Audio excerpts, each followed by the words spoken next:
High বন্ধুরা, আমি প্রিয়া। আমার প্রিয়া কিচেনে তোমাদের স্বাগত।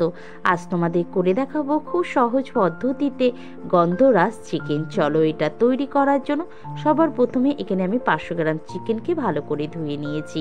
এবার এটাকে ম্যারিনেশন করার জন্য আমি কিছু মশলা এখানে দেব। তার মধ্যে দিয়ে দিলাম হাফ চামচ রসুন বাটা, ঝালের জন্য কাঁচা লঙ্কা বাটা, হাফ চামচ আদা বাটা, সামান্য একটুখানি গোলমরিচের গুঁড়ো, দিয়ে দেব হাফ চামচের মতন একটু মিষ্টি। এখানে তোমরা পছন্দ না করলে স্কিপও করতে পারো, কিন্তু টেস্টে ব্যালেন্স আনার জন্য মিষ্টিটা দিলে বেশি ভালো হয়। দিয়ে দেবো স্বাদ অনুযায়ী লবণ আর রঙের জন্য কাশ্মীরি লঙ্কার গুঁড়ো। এই রেসিপিতে কিন্তু হলুদ ব্যবহারটা করব না। দিয়ে দেবো এখানে গন্ধরাজ লেবুর রস। অনেকেই গন্ধরাজ লেবুর গায়ের ছালটা দিয়ে দেয়, কিন্তু সেইভাবে করলে আমার ভালো লাগে না বা একটা তিতকুড়ি ভাব চলে আসে, সেই কারণেই আমি এখানে রসটাই ব্যবহার করব। দিয়ে দেবো 2 চামচের মতন টক দই। সবগুলোকে ভালো করে মিশিয়ে নেব। মিশিয়ে প্রায় আমি 1 থেকে 1.5 ঘন্টা রেখে দেবো।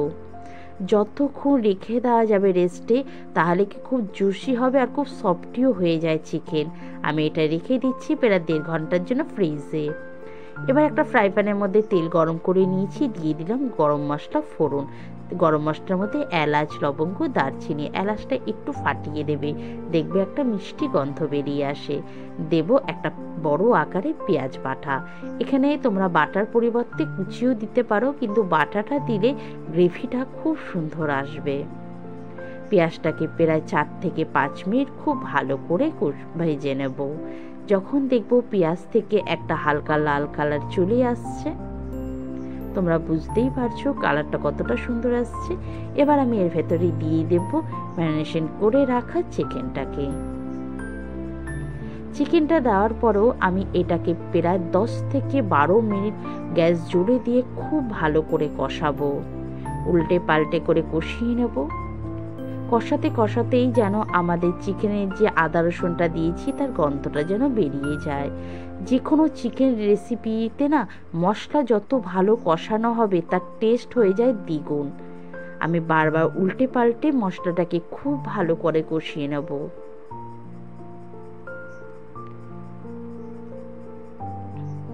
যখন দেখব আমার কষানো থেকে একটা তেল বেরিয়ে আসছে এবং মশলার যে কাঁচা গন্ধটা থাকে সেটাও চলে যাচ্ছে, তোমরা বুঝতেই পারছো আমাদের মশলা থেকে কিন্তু দেখো তেলটা ছেড়ে দিচ্ছে। এবার আমি এর ভেতরে দিয়ে দেব কাজুর পেস্ট। এখানে আমি প্রায় 10 থেকে 12টা কাজু জলে ভিজিয়ে রেখে একটু পেস্ট করে নিয়েছি। এই রেসিপিতে কিন্তু কাজু বা এখানে কাজুর পরিবর্তে তোমরা আলমন্ড, বাদামও দিতে পারো বা সাদা তিল, মগজদানা, কিন্তু যে কোনো একটা তোমাদের দিতেই হবে, নাহলে কিন্তু এই রেসিপির টেস্ট কিন্তু ভালো আসবে না। ভালো করে কাজুটা দেওয়ার পরও আমি 5 মিনিটের মতন এটাকে নেড়ে চেড়ে কষিয়ে নেবো। আর বারবার নেড়ে চেড়ে নেব, না হলে কিন্তু কাজু অনেক সময় নিচে লেগে যেতে পারে। এর জন্য বারবার নাড়াচাড়া দিয়ে নেব।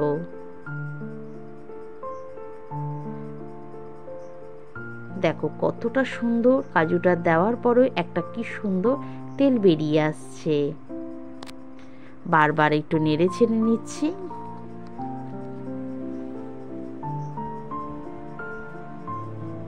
যখন দেখব আমার সম্পূর্ণ যে চিকেন থেকে তেলটা বেরিয়ে এসেছে, তোমরা বুঝতেই পারছো তার মানে আমাদের মশলাটা খুব ভালো কষানো হয়েছে বা কাজুটাও কষেছে ভালো। এবার আমি দিয়ে দেবো এখানে প্রয়োজন মতন গরম জল। অবশ্যই গরম জল দিতে হবে। গরম জল দিলে কি টেস্ট এবং কালার দুটোই সুন্দর থাকে। আমি এখানে প্রয়োজন মতন গরম জল দিয়ে দিলাম। এই রেসিপিতে কিন্তু বেশি ঝোল ভালো লাগে না, তাই যতটা মাংসটা সিদ্ধ হওয়া যায় সেই পরিমাণেই দেবে। এবার প্রথমে আমি 5 মিনিট খুব ভালো করে ফুটিয়ে নেব। 5 মিনিট বাদে গ্যাস আস্তে দিয়ে আবার 15 মিনিট আমি রেখে দিচ্ছি। আমার 15 মিনিট হয়ে গেছে। প্রায় আমাদের কিন্তু 80% চিকেন সিদ্ধ হয়ে গেছে। একটু হালকা করে নেড়ে ছেড়ে নিচ্ছি। এবার আমি দিয়ে দেবো এখানে গন্ধরাজ পাতা আর দিয়ে দেবো গন্ধরাজ লেবুর রসটা। আমি আগেই তোমাদের বলেছি আমি কিন্তু এখানে কোনো গন্ধরাজের ছাল ব্যবহারটা করছি না। দিয়ে দেবো গরম মশলা দিয়ে আবার একটুখানি হালকা হালকা করে নেড়ে ছেড়ে নেব। এই সময় গ্যাসটা আবার একটু জোরে দিয়ে নেব। আবার গ্যাস আস্তে দিয়ে 10 মিনিট আমি রেখে দেব। 10 মিনিট বাদে দেখো আমাদের চিকেন থেকে কতটা সুন্দর কালার এসেছে, আর তেলটাও কিন্তু ছেড়ে দিয়েছে। তার মানে আমাদের চিকেন অলমোস্ট রেডি হয়ে গেছে। এবার গ্যাস বন্ধ করে আমি প্রায় 15 থেকে 20 মিনিট স্ট্যান্ডিং টাইম রেখে দিচ্ছি। তাহলে এই যে গন্ধরাজ লেবুর যে গন্ধটা আছে সেটা চিকেনের মধ্যে ভালো ঢুকবে। আমাদের রেসিপি তৈরি হয়ে গেছে। এটা রুটির সাথে, লুচির সাথে, যে কোনোর সাথে না অসাধারণ খেতে। তোমরা কিন্তু বাড়িতে অবশ্যই করো।